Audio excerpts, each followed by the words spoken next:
HarperOne and Harper Audio present Meditations for Women Who Do Too Much, Revised Edition, by Ann Wilson Schaef, read by Linda Jones. Introduction, 1990. This is a meditation book for women who do too much. When my publishers first suggested doing this book, we talked of the need for a book for women workaholics. Yet, as we discussed the need for such a book, we began to explore the many different kinds of women who overwork and do too much, and agreed that many of us would not initially define ourselves as workaholics. However, there are many of us who do too much, keep too busy, spend all our time taking care of others, and in general do not take care of ourselves. Many of us have crossed over the line to compulsive, addictive, self-defeating behavior and need to make some major changes in our lives.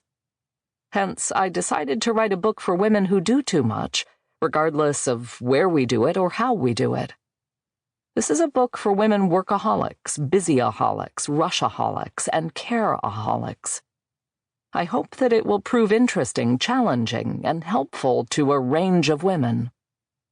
I decided to use only quotes from women. This does not mean that there are no tempting, exciting, and usable quotes from men. There are. However, I found so many wonderful quotes from women that I decided to use them exclusively. I have used a variety of quotes from women. I have tried to use quotes from women of different ages, cultures, disciplines, and perspectives. I have used quotes from famous women, women at intensives, and women who just said something important in passing. This gathering of women's quotes has proved to be a rich and enriching experience for me. In preparation for this book, I returned to several novels by and about women that I had read in the 60s and 70s. What a wonderful rediscovery! I met old friends, the heroines, who had rested dormant in my soul and again came alive as I returned to them. Some of them re-emerge on these pages. I hope you enjoy them as much as I did.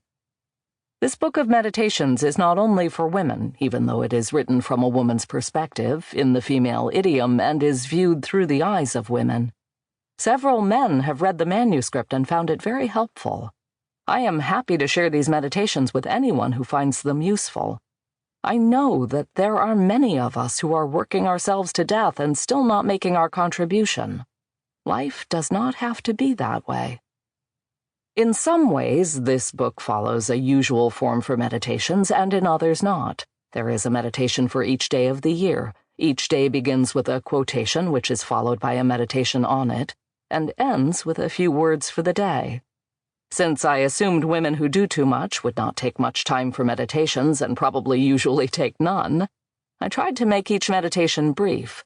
In addition, I have added several extra meditations at the end of the book. If you do not respond to one on a particular day, look at one of the extras. These meditations do not tell you what to do, they do not tell you how you should be, and they are not answers. They are intended to stir up some feelings, get you thinking, and precipitate possibilities for change that will add to the quality and vitality of your life. These meditations can be experienced as an open door or as a direct hit to the solar plexus. Make of them what you will. Introduction 2004. It is with great pleasure that I introduce this new revised edition of Meditations for Women Who Do Too Much. The original book, published in 1990, was an instant success and sold over 2 million in the United States alone. That edition has been translated into many, many languages and has proved to be a bestseller throughout the world. It hit a nerve. If there is anything that women the world over have in common, crossing racial, religious, socioeconomic, and social lines, it is that we all do too much. We have been described as workaholics, careaholics, rushaholics, and busyaholics, and we are often so busy and distracted that we forget to take care of ourselves. Most of us would not describe ourselves as one of the aholics, and almost all of us would agree that we quite simply do too much. Doing too much seems to be a given for most women. How long have we known about Sample complete. Ready to continue?